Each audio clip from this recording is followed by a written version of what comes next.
Hi, guys. Okay, we're at part 7. I'm about halfway through this book. It's a pretty good book.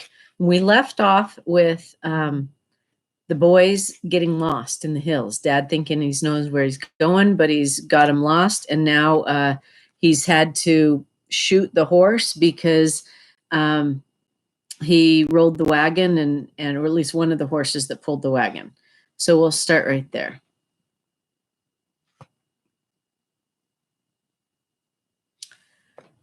"Don't worry, boys," he shouted over his shoulder. "When we round that bend up ahead, you'll be able to see the mouth of the canyon."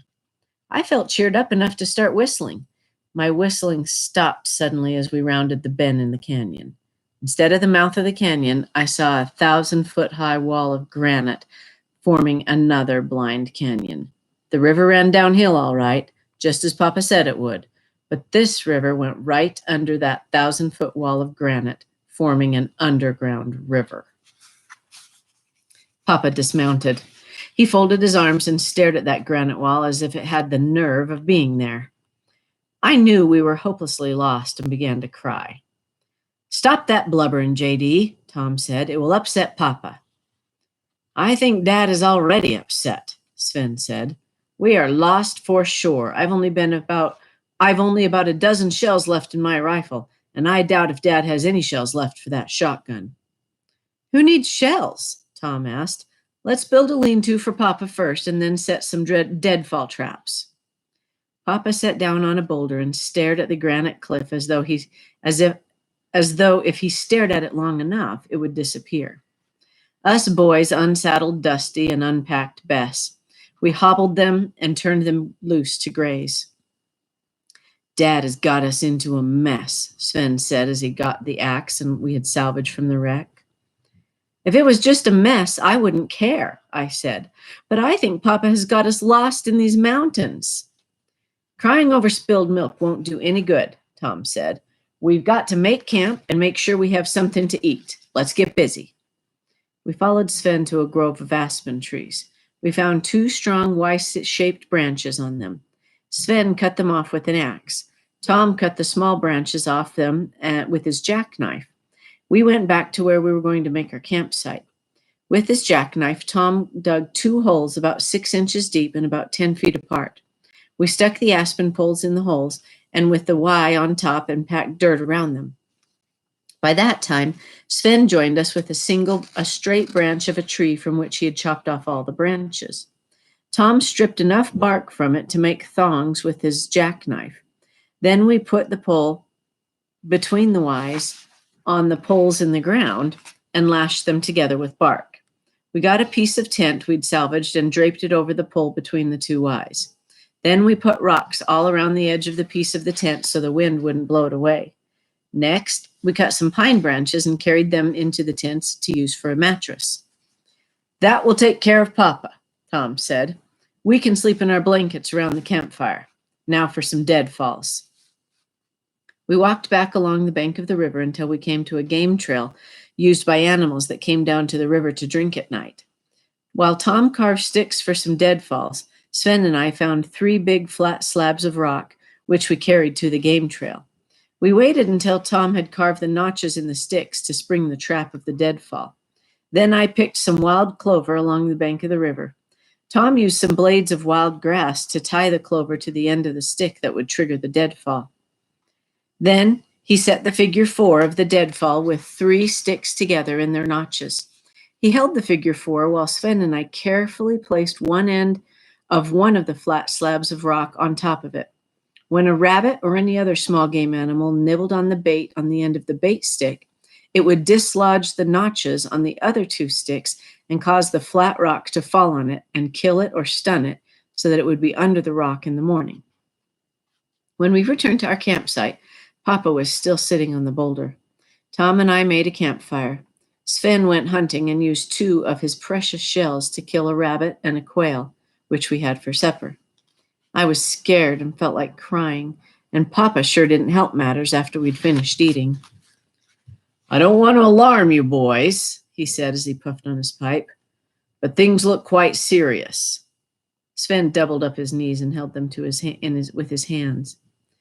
Mom certainly must have told Uncle Mark to come look for us when we didn't get back on time, he said.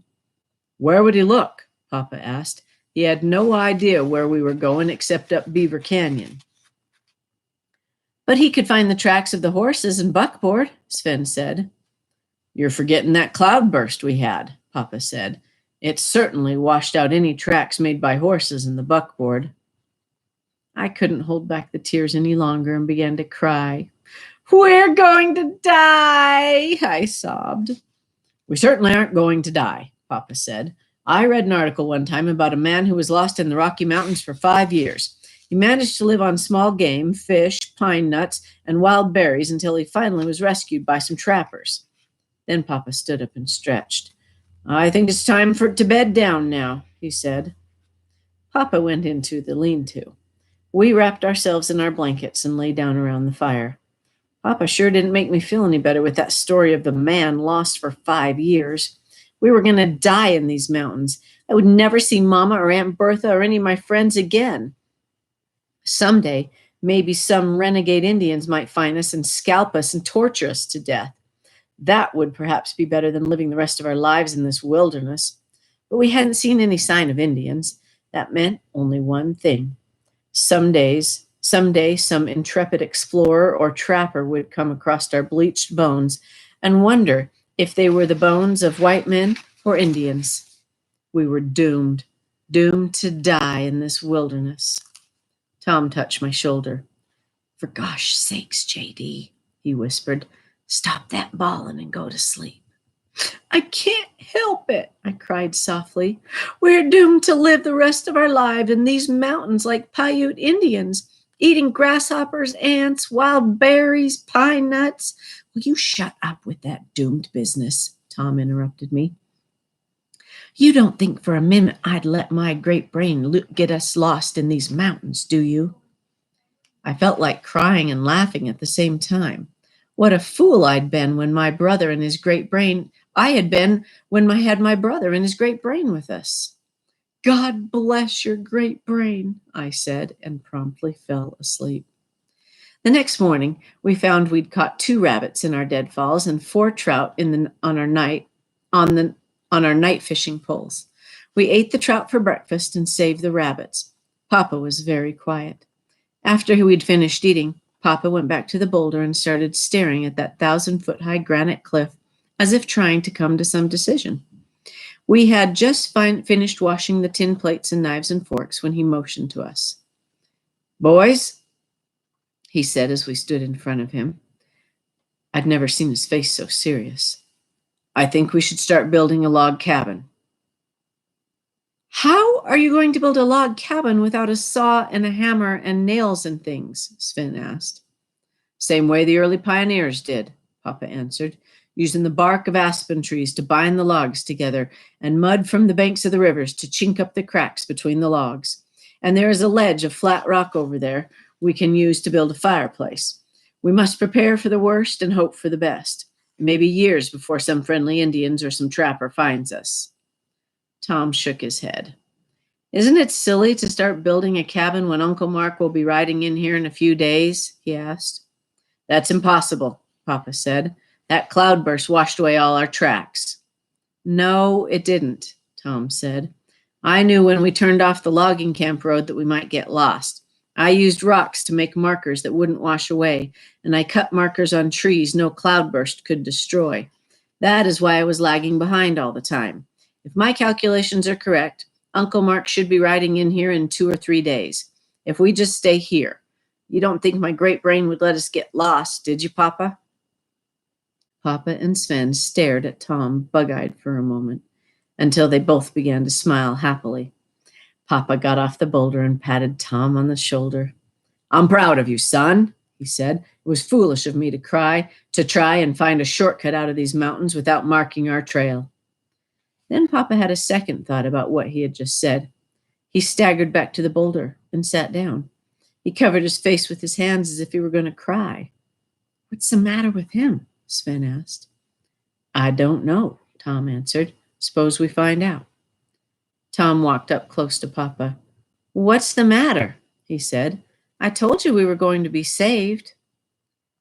Papa raised his head up. I'll never live this down, he said, as if being tortured. Your mother will never forgive me for trying to take a shortcut and endangering all of our lives. And I can just hear people in town bringing up the subject every time some neighbor's cow wanders away. I'll be the butt of jokes for years. Then Papa got real dramatic and held his arms out in a hopeless gesture. That is the only answer, he cried. I'll stay right here. Better to live out my life in this wilderness than to go back and have people point me out as the town fool. You boys return with your Uncle Mark. I'm staying right here. Tom stared at Papa for a moment as his great brain began to click. Then he looked at Sven. Did you see me mark a trail? He asked. Sven looked surprised for a second and then smiled. Nope, he answered. Tom looked at me and winked. Did you see me mark the trail, JD? No, I lied. Well, Tom said with a shake of his head, I sure don't remember marking our trail, and that leaves only Papa. The look of despair on Papa's face gave way to one of hope. He looked as though he might enjoy the comforts of home more than living like a savage in the wilderness. Thank you, boys, he said. Thank you from the bottom of my heart. I figured Tom would have liked it better to be thankful from the bottom of Papa's purse, but I didn't say anything. We lived for 2.5 days on small game we caught in our deadfalls, fish we caught, and roasted pine nuts.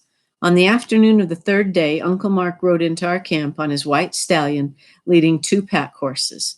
I was never so glad to see anyone in my life, but Papa folded his arms on his chest and looked positively angry. What in the name of Jupiter took you so long? He demanded. Leaving me all this time trying to keep up the spirits of my boys? I didn't know what spirits Papa was talking about. He sure hadn't kept up my spirits with that story of the man lost for 5 years in the mountains. Uncle Mark grinned as he dismounted. Then he looked at Papa. If you'd just stayed in one place after you knew you were lost, he said, instead of wandering up and down one blind canyon after another, I would have caught up with you a few days ago. It's a good thing you had enough sense to mark your trail, or I never would have found you. What kind of tenderfoot do you think I am? Papa asked as if insulted.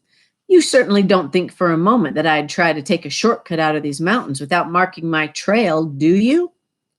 Uncle Mark turned sideways so Papa couldn't see him wink at Tom. Course not, he said. But you really gave me a scare when I saw the wrecked buckboard and the dead horse. It's a good thing you didn't let anybody ride in the buckboard when you tried to bypass that waterfall. They might have been killed if you had. Papa must have forgot his wild leap from the buckboard. I certainly wouldn't do a fool thing like that, he said. Gosh, TD, I whispered to Tom.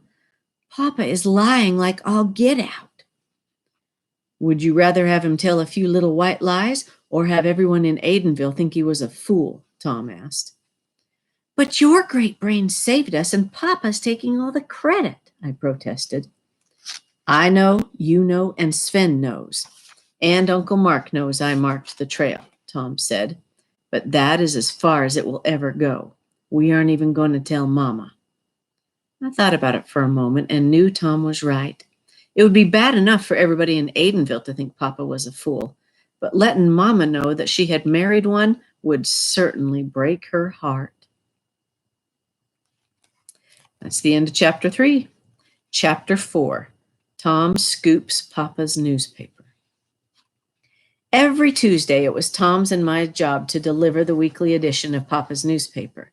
The second Tuesday after we'd returned from our fishing and camping trip, we entered the Advocate office after doing our morning's chores at home. Papa usually wrote an editorial and set the type for it and for the advertisements during the first 5 days of the week, in addition to any extra printing jobs that he had. He also set the type for the news items from other Utah newspapers, which he thought might increase interest from readers, and national news items received by telegraph and the mail edition of the New York World. He waited until Saturday to set the type for the local news items he had collected during the week. The 4-page weekly newspaper was printed on Monday and delivered to subscribers on Tuesday morning. Sven really thought he was something, helping Papa at the Advocate, wearing long pants, a printer's apron, and a green eye shade. The way he lorded it over Tom and me. "It's about time you got here, old man," he said to Tom as we entered the advocate office with its smell of ink and paper. "Sorry we're late, Grandpa," Tom said, "but Mama made us weed the vegetable garden this morning." Sven's eyes popped open. "What's this grandpa business?" he asked. "If I'm an old man," Tom said, "you must be my grandfather." Boy, how I wished I could have thought of that snappy comeback, which positively stunned my oldest brother for a moment. Then he got a sly look on his face as he pointed to the two neatly piled stacks of the weekly on the counter. "Papa went to the barber shop for a haircut," he said, "but he told me to make sure you little grade school kids did a good job." From the look on Tom's face, I could tell he would rather be called old man than a little grade school kid. But he didn't say anything as he grabbed his pile from the weekly and handed me the other pile. We carried them outside, and Tom put his copies in the basket on his bike. It was his job to deliver the Advocate to the homes of all subscribers in Aidenville because he had a bicycle. It was my job to drop off all the copies of the newspaper that had yellow name stickers on them at the post office. These were mailed. I left the rest of my copies on the counter of the ZCMI store and on the desk of the Sheepman's Hotel for people to buy for cash. I don't know if Sven's calling Tom and me little grade school kids started it, but after supper that night, Tom got what Papa called growing pains. Mama and Aunt Bertha were doing the supper dishes. Sven, the big sissy, had left to go sit on the Vincent's front porch and hold hands with his girl, Marie. Papa was reading the farm journal. Tom was pacing back and forth in the parlor with his hands behind his back. I guess this made Papa nervous. "What is the matter with you?" he asked as he dropped the magazine in his lap. Tom stopped pacing and looked at Papa. "Sven wants to be a doctor when he grows up, and I want to be a journalist just like you," Tom said. Papa nodded. "That is what you have both always said." "Then why don't you let Sven start learning how to be a doctor working with Dr. Leroy and let me help you with the Advocate?" Tom asked. "SD couldn't possibly be of any help to Dr. Leroy now," Papa said. "It takes years to become an intern, but he can help me at the Advocate." "There isn't anything Sven can do that I can't do better with my great brain," Tom said. "I could learn how to run the Washington Press and set up type twice as fast as he can." "I'm afraid you aren't old enough," Papa said. "Don't forget that your brother's almost 2 years older than you." "I'm not a kid anymore," Tom said, as if Papa had insulted him. "I know how you feel, son," Papa said gently. "You just have growing pains, but you'll get over them." Tom looked as if he'd just lost the ball game. He joined me on the floor where we were playing checkers until it was bedtime. I knew he didn't have his mind on the game because I beat him 2 times out of 6. As we got undressed for bed that night, I looked closely at Tom. I couldn't see any difference in him. "Do they hurt?" I asked. "Does what hurt?" he asked. "The growing pains," I said. Tom folded his britches over the back of his chair. "Some kids grow too fast and that makes their bones and muscles ache," he said. "This is what they call growing pains. But that isn't what Papa meant. He thinks I'm just a kid and too young to help at the Advocate, but I'll show him some way that I'm not." "You must be sick," I said. "You take on any more work and you won't have time to play." "When you get as old as me, JD," he said, shaking his head, "you'll understand there are more important things than just playing." "Boy," I said, "I hope I never get so old I'd rather work than play, especially during summer vacation." Stop right there.